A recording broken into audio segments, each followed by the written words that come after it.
What happens after you die? What happens to your body? You could choose to be buried or cremated, or you might just decide to give your body away, to donate it to medical science and education. When you die, your body's not any use to you any more than your old clothes. So you might as well let somebody make some use out of it. You've finished with it. Every year, a tiny number of people leave precise instructions to gift their entire corpse to medicine. It's rarely discussed, never seen, and it challenges traditional attitudes about death or what happens after death. I feel they were no longer in the body, their soul had gone. And the need for new donors is constant. When they said to me he would be residing in Trinity, I thought, oh, that is brilliant. In the anatomy department at Trinity College in Dublin, the body donor team can never know who their next donor will be or when they will arrive. And they can never forget about the grieving families. The donor bodies are crucial for medical research and the education of every new batch of students.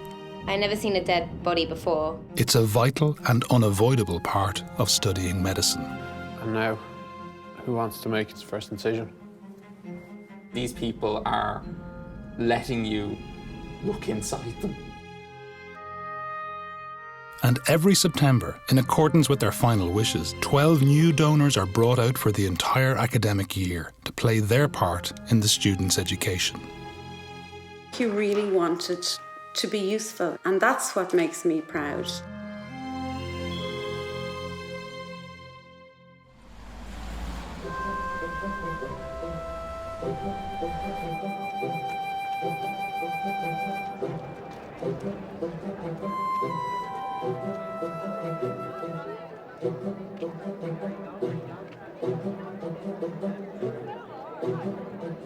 There was relief that the offer had come, that Leaving Cert had all worked out, and a certain amount of, I suppose, joy. You know, you're going into something that you really wanted to do, and you're going to be here for the next 5 years.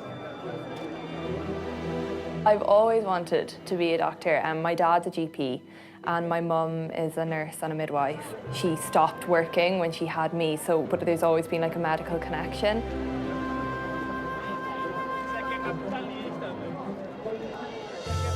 So just before we go in, there's just a few things we want to say to you. There are 12 donors in the dissection theatre today. All have donated their remains to this medical school. Sometimes people think they donate to a general kind of pool and then they're allocated to different medical schools. But donors in Ireland register usually with a particular school. Before you go in, it's helpful to know sometimes that there are coverings on the bodies. It's hard not to kind of create an image in your imagination what things are going to be like, and I felt it was going to be dark, claustrophobic, a bit medieval. There are chemical smells because of the embalming process. You might see muscles and nerves. You certainly won't see any liquid blood. People think they're going to see blood of some sort, but that certainly doesn't happen. I can remember the smell of anatomy, and I can remember, yes, being very nervous about it, being very nervous about seeing the donor for the first time. There's an awful lot more in anatomy than just anatomy. It's very much about becoming the doctor. As I said, the skin is a bit wax-like and firm to touch because the preservation makes the skin quite firm. I didn't really know what to expect, but I knew it wasn't going to look the same as a fresh dead body. I'd never been to a wake, I'd never seen anyone who was dead before, so I just didn't know how they would introduce it to us. Oh yeah, we actually are going to see a dead body now.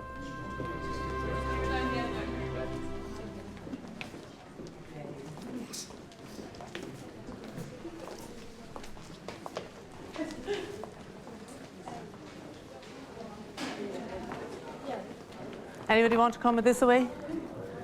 It's just about 8 to 10 at each workstation. You can come straight in here if you want to. Okay. Okay, what do you notice that's different about your visit today than yesterday? Exactly, you're very observant. Yes, there is a dead body on the table. So when you meet somebody for the first time, you introduce each other to each other. So I'll say, hello, my name is Phil. And you say, your name is? Jack. Jack, I'm pleased to meet you. You're very welcome to Anatomy. So we want to introduce you now to our donor here. And this gentleman's name is Morris. What do we know about him? He was 83 when he died. His cause of death was prostate cancer. He leaves behind his wife and his family. He wants, to teach you, he wants to give something back. And his wife is also on our donor list. It's like a blood transfusion because you give something that is surplus to your requirements. In the same, and you're doing the same really with your body. Yeah. It's now surplus to your requirements and can be of use to somebody else.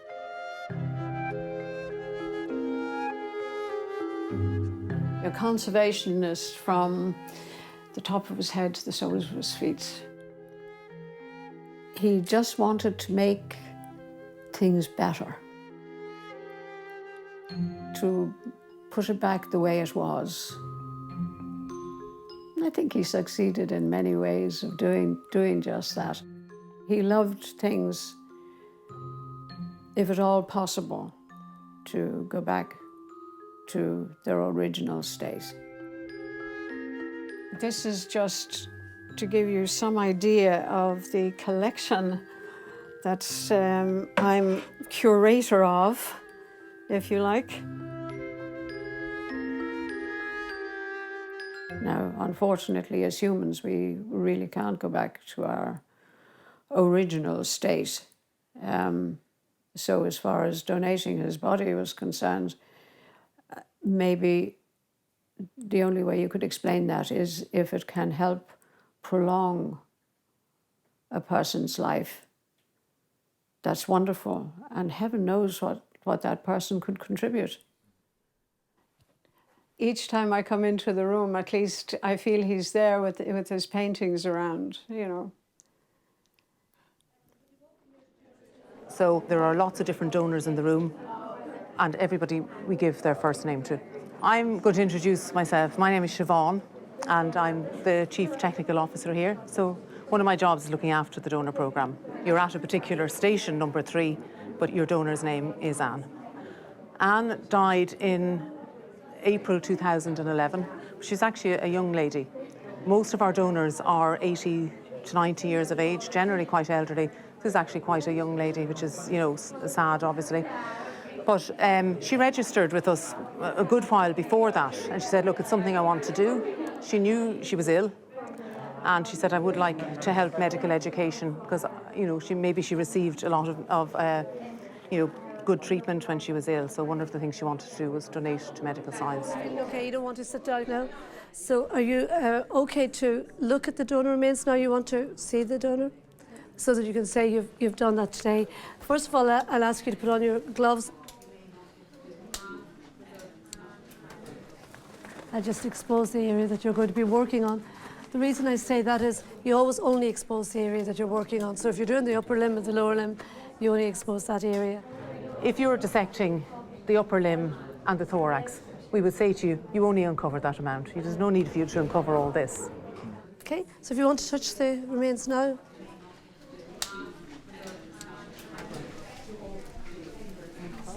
Feels like chicken or something. But hide it in chicken. It's so hard. Oh my god, it's so hard. Oh, here, I can feel here. It's on side right there. It's a different smell. It's overwhelming. The plastic smell now. Is it, that's the chemical smell, yeah? Look, feel here, it's so soft here. I mean, the thing for you to remember is the body is covered. See? You'll be making an incision down here and reflecting the skin back. And underneath the skin, you will see the fat layer, muscles, nerves, and all that sort of thing. So you can see this is kind of like the fatty tissue here, and then deep down there, this colouring is the muscle, and then you can see the femoral artery is just tied off there. It's quite hard to see it actually. People have glasses, which is fine, but Yes, absolutely. Go and sit down there. Or go outside if you like. Do you want to head outside? I think I'll be okay. You sure? Somebody just keep an eye while I'm talking here. But safety glasses are good because it's just in case there's any splashes from, solutions. Because there is maybe 6 or 7 litres of embalming solution in the body. When you open the body, it's not going to be dry inside. Okay. And then what happens when you finish here? Now, and you want to get out to get lunch. When you're finished here, you cover the body like this and make sure that everything is left the way you found it. And that's just a mark of respect for the donor and also for you and for your other friends and for the staff here as well. I think everything got a bit too much after a couple hours. I had to leave pretty quickly. It's something we're going to have to be used to. So really it's another learning curve of doing medicine. Thank you. Okay. And so you go back up into the lecture theatre and we'll go straight up there.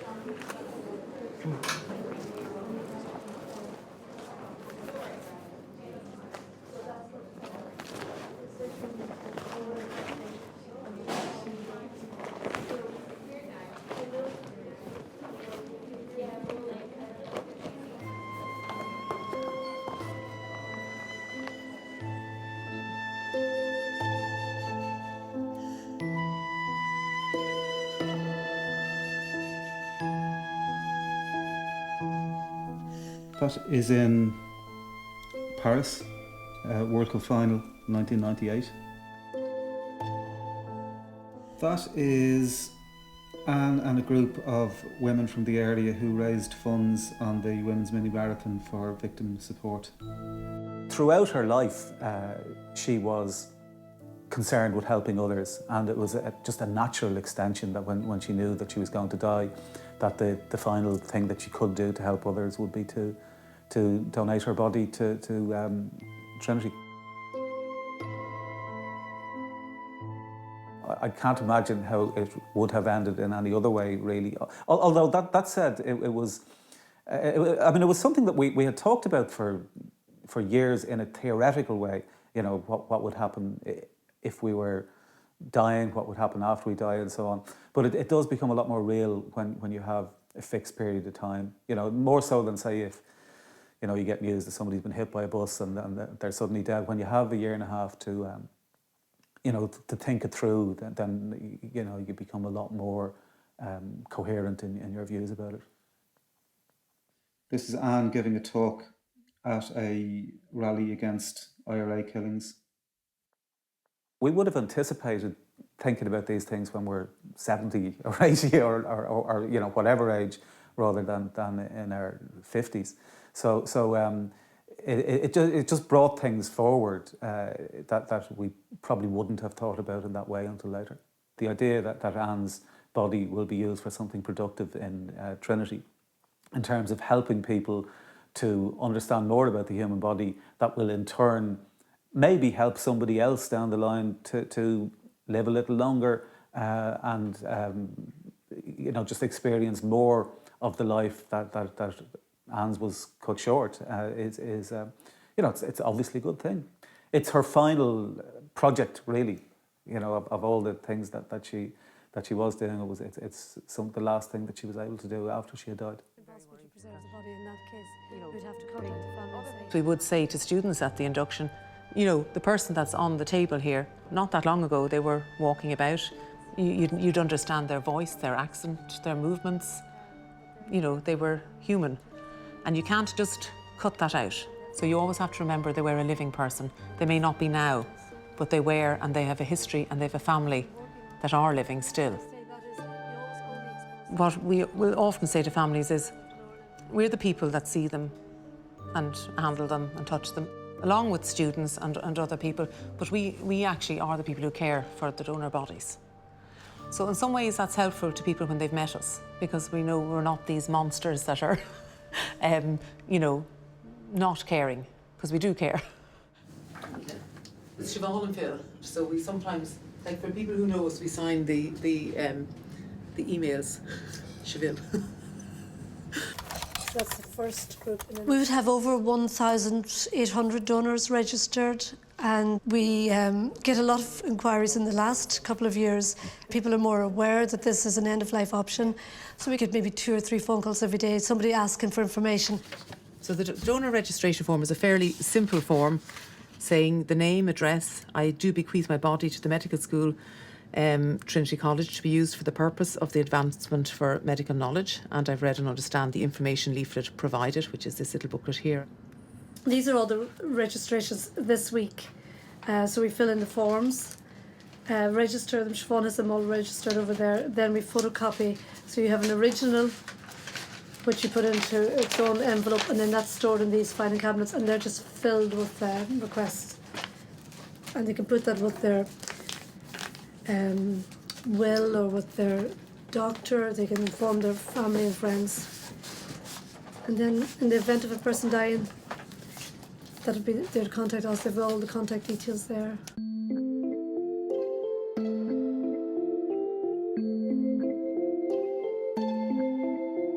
My sister and her husband did it, and they both died many years, about 20 years ago.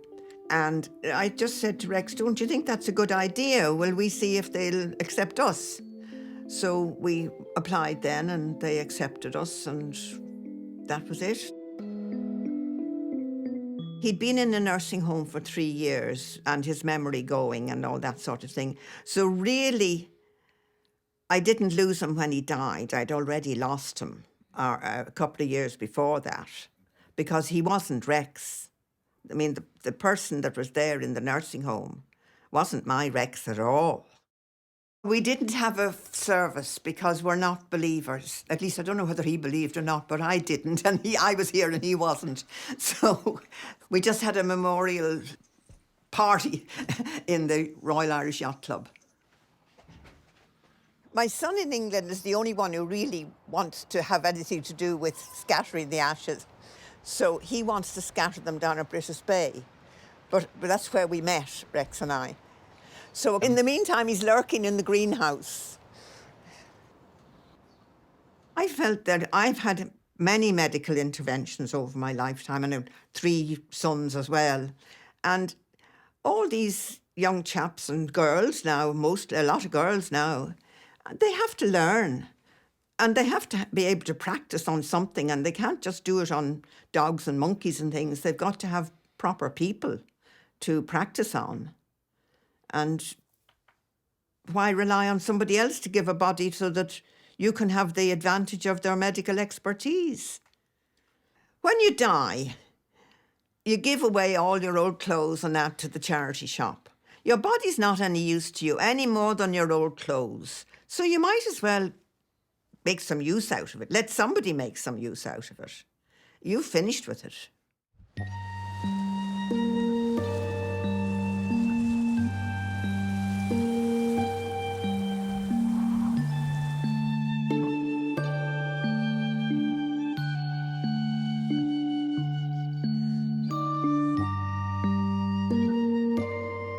When Dad passed away, we had some people around the house, and we had some prayers as well, and we stayed with Dad that night. We were all down beside him. And then he went the next day to Trinity. He was in the Mater, and he was up in the cancer ward. I heard from my neighbour that her parents had donated their body. I mentioned that to Sean, and he said, look into that. I'm interested in that. So I did, and we got a choice of UCD, which was his college, the Royal College of Surgeons, or Trinity, and he thought about it, and he said, I'd like Trinity.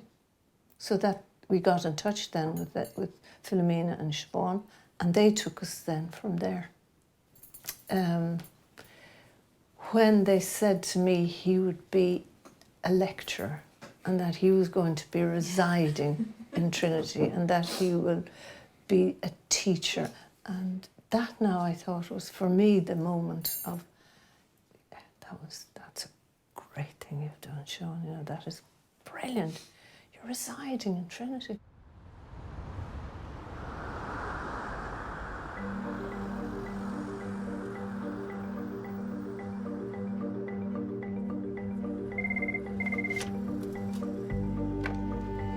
Hello, Anatomy.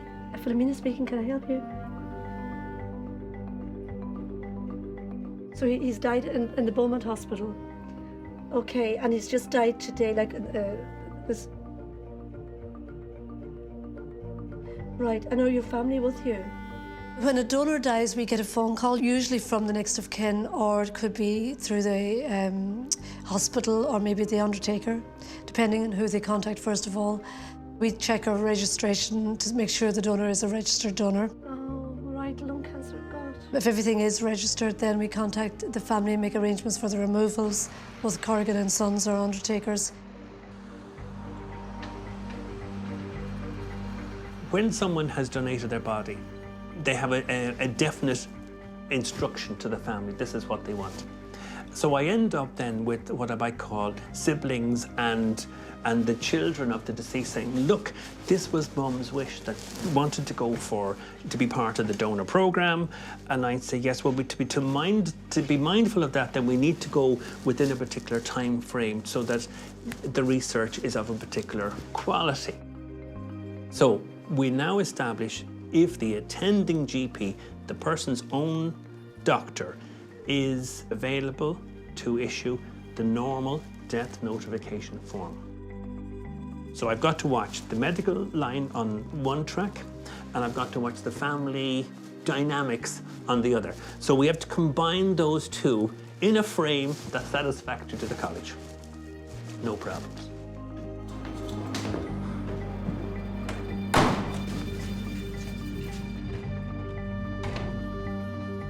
We received the body within 24 to 48 hours, and now we're able to have the family come in with the donor as well into the relatives' room if they want to. We've had priests, we've had people coming in to say their final goodbyes with prayers and lighting candles. While we're having tea here, the coffin is sitting out in the room here with the door open. So it's not as if we've closed the door and taken the person away. Sometimes the people are stuck for what to do. You know, they don't have guidance maybe from a funeral director at this stage. It's become smaller. We might, you know, say to them, look, we have some nice readings from our own act of remembrance, and we might sort of say, would you like to hear something?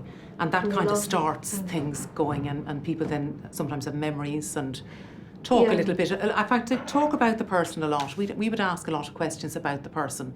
You know, what did they do? What sort of hobbies did they have? And then funny stories and anecdotes about the person in life. And saying to a family member, your loved one will be here for maybe 2 to 3 years, and they will reside just through that wall, actually.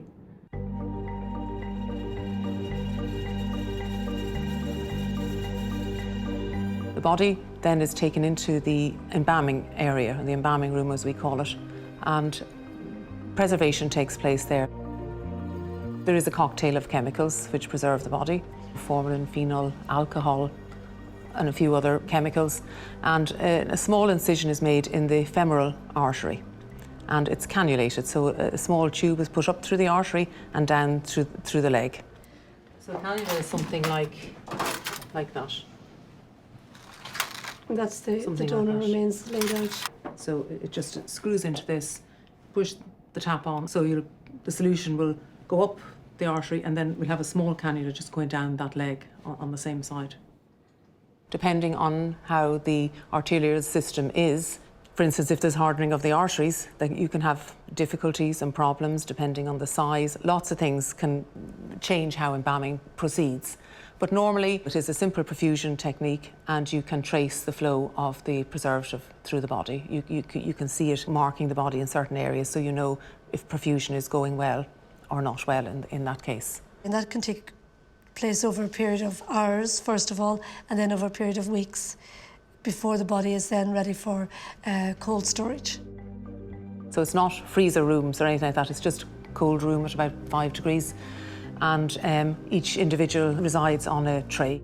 Everything is numbered, and the body is covered in white toweling, basically, over the lower limbs, over the thorax, over the abdomen, and over the head and neck area. And the body is put into cold storage and allowed to preserve over the period of a year or so. And after that, it's the teaching year.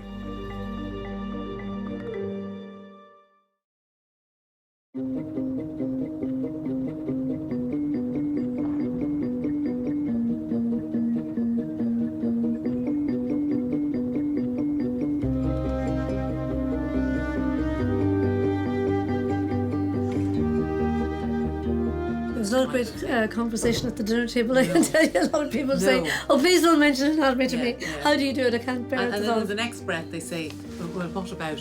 Could you tell me a little bit about?" Morbid curiosity comes there into is definitely, that morbid curiosity where they kind of want to know, but they don't want to know.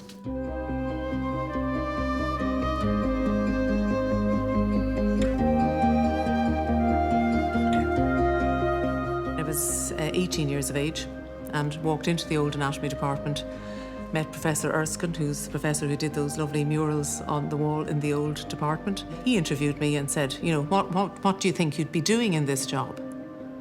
And I said, we're probably setting up experiments or something like that, you know, test tubes and all that sort of thing. He said, well, it's not quite like that. I said, right. I was very naive. I hadn't researched it or anything. And he said, you know, what about working with, you know, humans and human material? And I said, yeah, no, I don't think that would bother me too much. It sounds interesting enough. So that was in 1977. So 36 years later, I haven't actually left.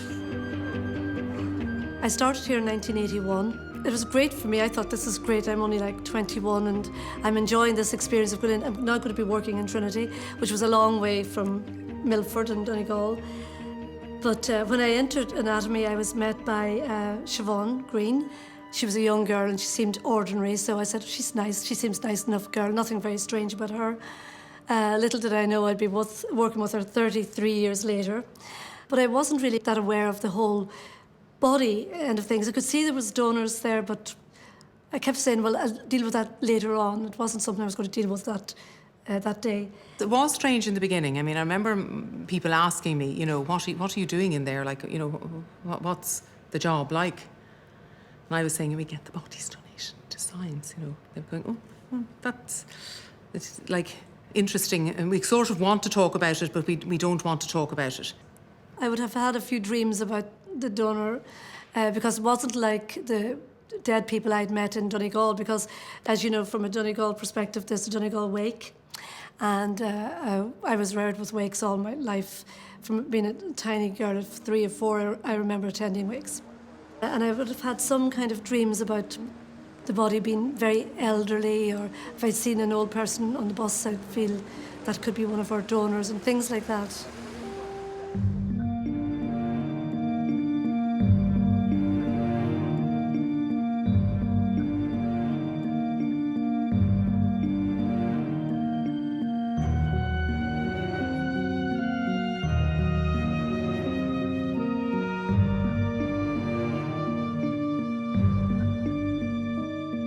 For many, many centuries, the human dissection was frowned upon. The church didn't agree with it and banned it.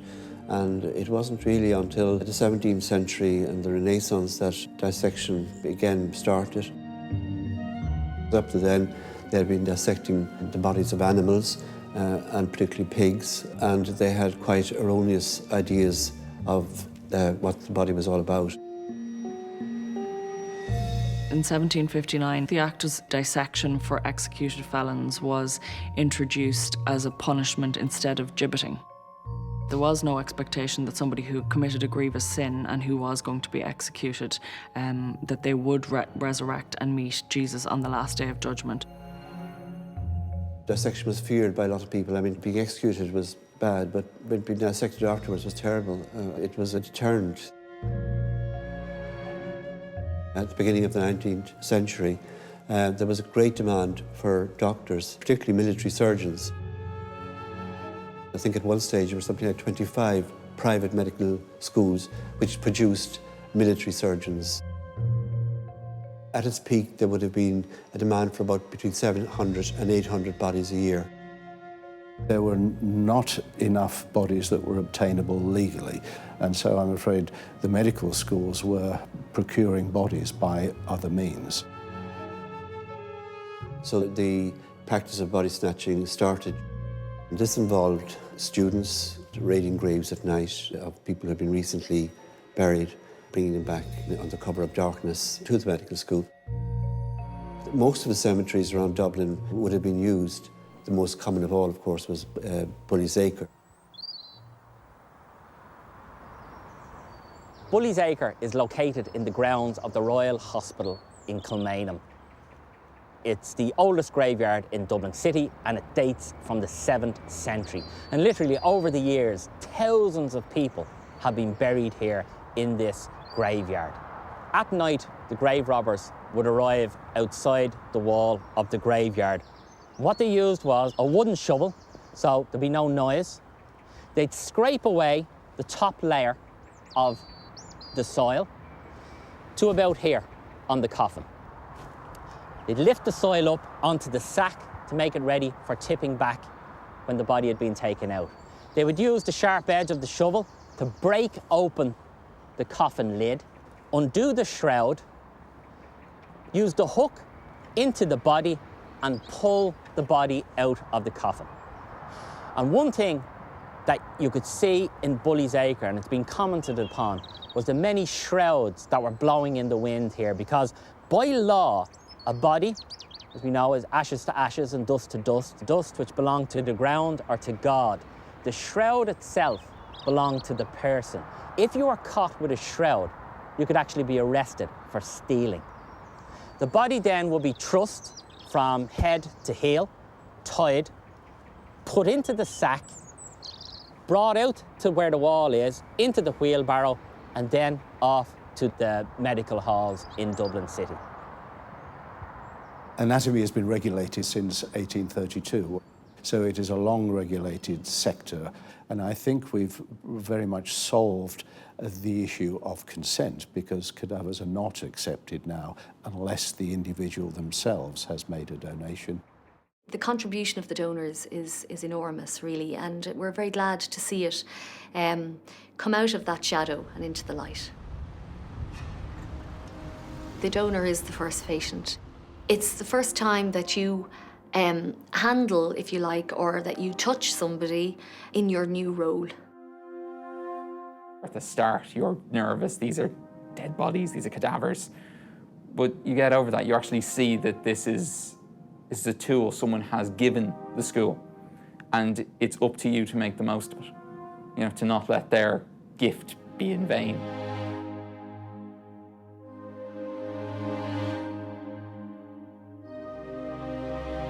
I think if I would have thought about those people's families, missing them, I think that might actually hinder my abilities to work on their bodies. And then at the end of the day, they donated their bodies knowing they're coming to students at Trinity. And if I was hindered to work on them, I think that'd actually be detrimental to their donation. Okay, so first thing we're going to do is some incisions, okay? But we're not going to just cut straight through, because as we're making the lines, we want to go through the different layers and see what's making up the walls, okay? Yeah. Okay, so you can do a line there, dotted line there, and then a dotted line to the umbilicus, and then a dotted line around it, because we normally leave the umbilicus on, and then down to the pubic bone. So, Jasmine, if you want to put blades on the scalpel. Okay, and if somebody wants to mark out the incisions, you can do it on both sides as well.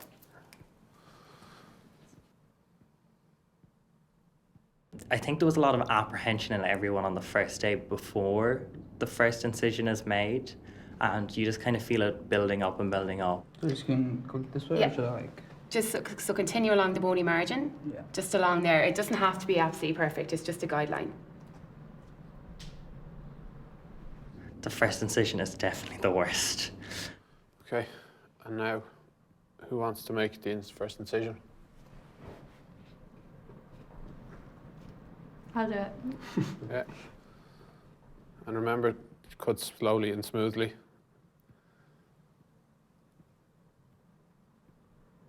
Am I too shallow? No, it's fine. Making my first incision, I felt so, I don't know, it was like, it made it real for me, because we were using a scalpel and, you know, gloves and the lab coat, and felt like a proper doctor, you know, for the first time. We want to cut underneath the skin, but in the subcutaneous fatty tissue. We don't want to go as deep as the... Kind of screw your courage to the sticking place, to quote Macbeth, and just kind of do it. And there's the whole peer pressure that everyone's watching you. I suppose you have to just man up and cut. Perfect. Okay, and do you want to just bring the up here at the top?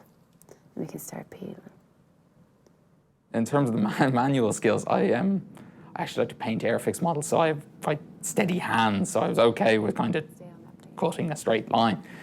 But yeah, it's opening up a donor is quite almost surreal. You know, you're peeling back the layers, you're seeing the insides, the viscera of someone. So there's 2 layers of fascia in the abdomen: skin, then your Camper's fascia, and then your Scarpa's fascia. So the Camper's fascia is the really fatty stuff that we're looking at just here. And then the deeper layer, which we'll see, that's the shiny stuff on top of the muscles, that's your Scarpas. It was just really interesting as well. There was so little that we knew. And from the dissection, we learned so much more. You see things that you wouldn't see in a book. It was really good. I don't think the difference between someone being, you know, under an anaesthetic or passed away doesn't register. It's still, you know, I would still feel very nervous if it's my turn to, you know, cut through something, and you don't want to make a mistake. And even though you can't technically do any harm, you still want to do it right. Okay, so if you just sometimes just get your finger in there and feel, that's even better. So see there, that's where you're going. Tried not to do the first incision, honestly. I got my friends to do, I was like, you can do that and you can do that. And then I was like, I kind of have to do this. It's such a learning experience, and the gift they've given, they're helping society in general, aren't they?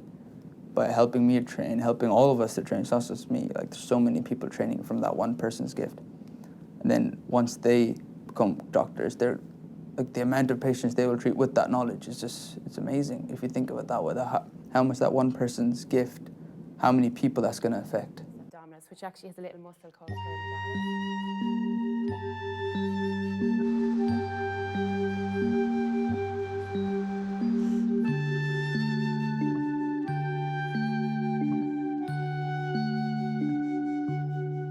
Yeah, college days. That's a great one. Oh, look at that. Yeah.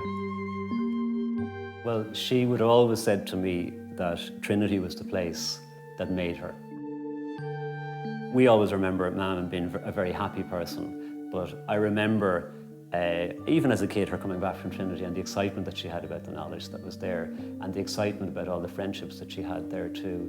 And in 1978, she graduated and she was 50, and that was phase 2 for Maura Sexton. That was really, she's starting over again and she's going to do something for her.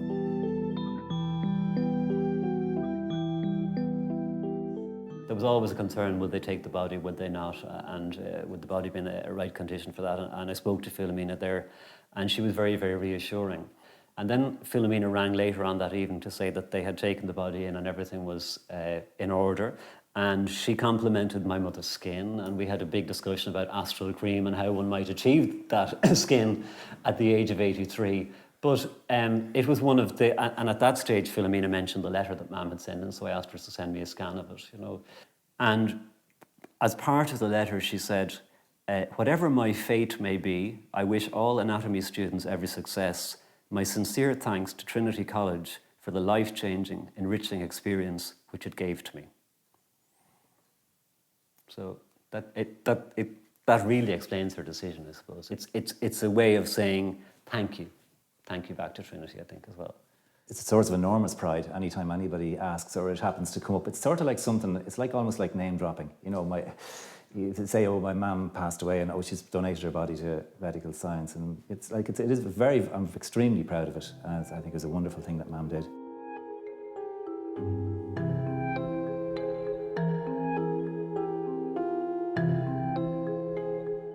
Ian and I weren't a father and son, we were like brothers. We hid nothing for one another. We had our fights, we gave out about one another, but we never let the sun go down in our wrath. And his disease or his limitations didn't hold him back. It's rather interesting that when he was initially diagnosed, the doctor came into the house one evening and he was talking to my wife and myself and said, Ian has Duchenne muscular dystrophy. I don't think he's going to last into any further than teenage life. Ian heard what he'd said, and over the years, he gave him the finger, and he said, "You were wrong," which was lovely. I mean, he knew he had to go, and he just said, "Dad, I'm going to miss you. I'm sorry for leaving you behind." So that he knew that had to happen. So there were no qualms at the end. And he said, he used to say the last few weeks before he went from here, he said, "Dad, I hope I don't wake up in the morning." That was his last wishes. He said, "Life is hell at the moment." They couldn't get rid of the pain. He went into the palliative care centre in Blackrock. He was there from the Tuesday to Saturday. Saturday morning when he died, they rang Trinity. I'd given them all the details. His body was brought into Trinity. They looked at him there, said, "Body too emaciated, can't do anything." I got a phone call saying that they couldn't accept his body, which shattered me. I said, "Well, can you please have his body cremated?" And they said, "Yes, we will actually get him transferred to be cremated in Glasnevin," and that's what actually happened. It really shook me. But I can see their point. I mean, Ian couldn't straighten his legs out, for instance. His arms were almost gone to bone. His body was the same. And really, it wasn't, in inverted commas, a normal corpse that they were going to have to accept. And I can see why they didn't do it. Now, it wouldn't put me off donating or continuing to leave my body bequeathed to Trinity. I still think that they can do a hell of a lot to help. One of our hardest things is if we can't receive a remains. For instance, if we're at capacity, if they're too emaciated, they're not useful for teaching, or if a person is very obese, or if there's a post-mortem, if a person dies abroad, or there's an accident, any of those conditions means that we cannot accept the remains. And that can be difficult for families as well.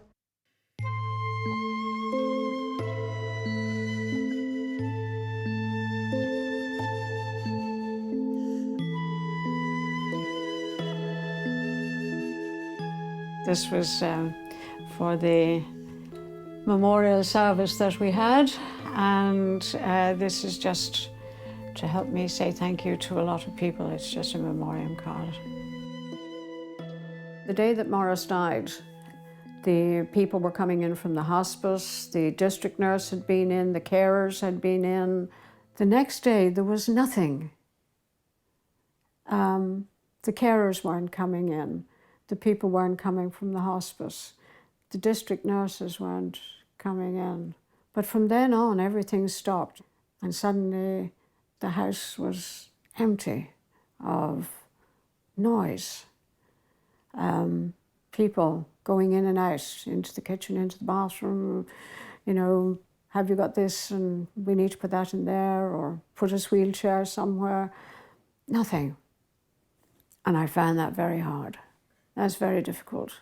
And I think the partner that is left should certainly be made aware of that within 24 hours, there's nothing there.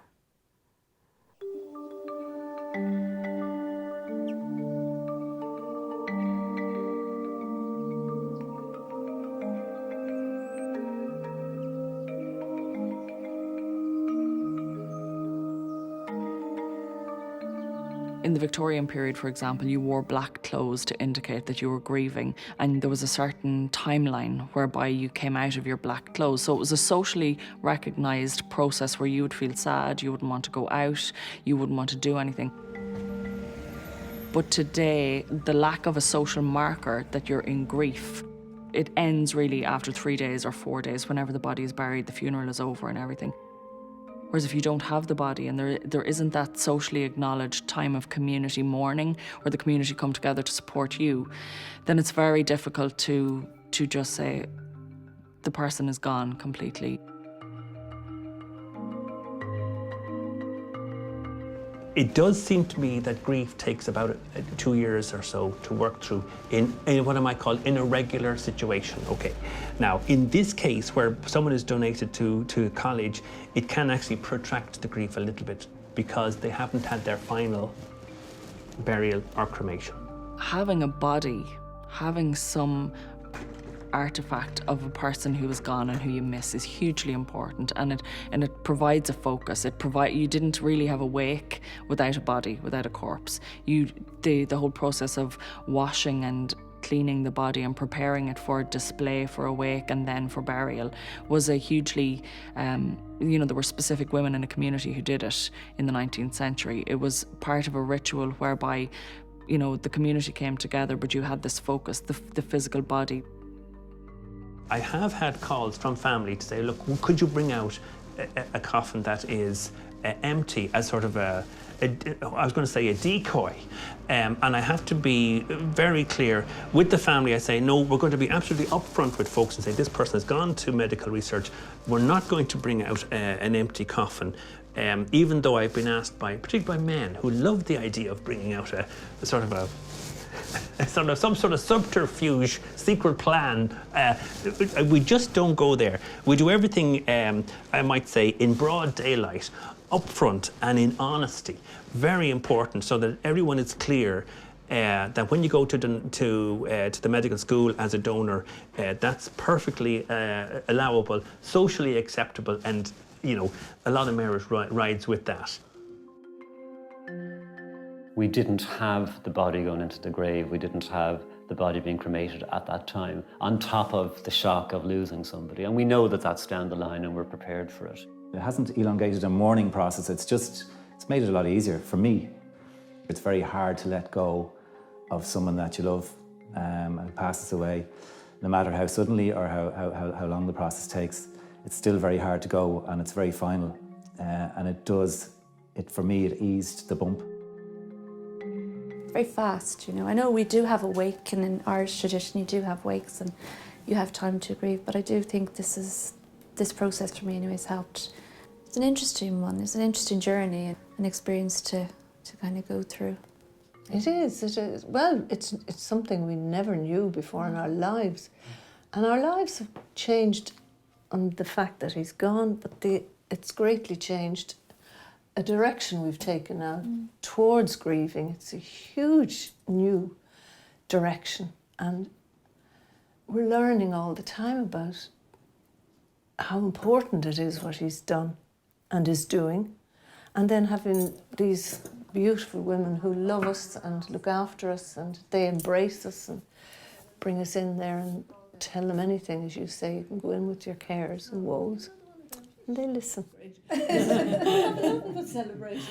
We do what we have to do with the donor to protect and preserve the dignity and respect of the donor, but we're always very cognizant in anatomy that there's respecting the dead, but also respecting the living. Maybe after 1 month, a family coming in here for a month mind. Sometimes that can be very difficult for the family a month later. They've always said to us they find it a great support to find somebody they can speak to about their loved one. They can feel close to their loved one. And it's nice to be able to be in that position to be able to help people, I think.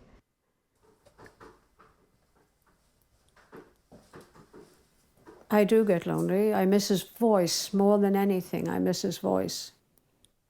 Even though sometimes we'd be arguing about something, but you miss the arguing too. Yes, I miss his voice very much. I miss his physical presence. But I'm aware that he's there, all the time, absolutely. And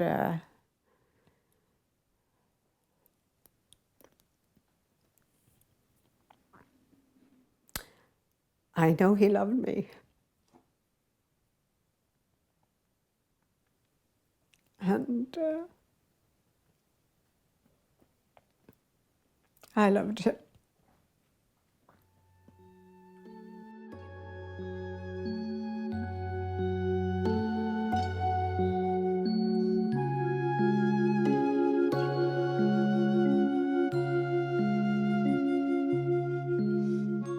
If I have a doctor working on me, I certainly want them to know what they're doing.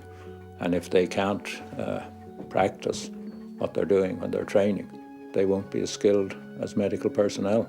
Donating your body to science mightn't be for everyone, but here to tell us why they think it's a good idea are Siobhan Ward and Phil McAteer from the Anatomy Department in Trinity College Dublin, and Maurice Bryan, who plans to donate his body when the time comes.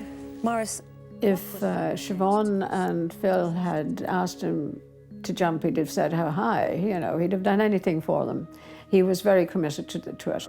I've just had my third hip replacement. In other words, one of the first ones had worn out and was replaced again. And that was a very difficult operation. And actually, without surgeons being able to practice, I don't think medical science would have advanced to the point where that could have been done. And I would now be in a wheelchair, unable to move. It's very comforting to know that, in a way, Maurice is he's still around. And I know eventually we will get him back and we will bury him. I can't say what it will be like then because I've no idea. But then he'll be mine again. And I'm just loaning him for a little while. Everybody has a bit of a romantic idea of going into medicine, but there is a gory reality to it all too. We've moved into the abdomen, so the gut, the GI tract, the viscera of the body. Never really knew how many muscles there were in just that part of your arm. It's mental. Like. I saw on one of the donors there was a mark left from a wedding ring. I wanted to leave. A lot of people don't actually ever ask the question of what happens next.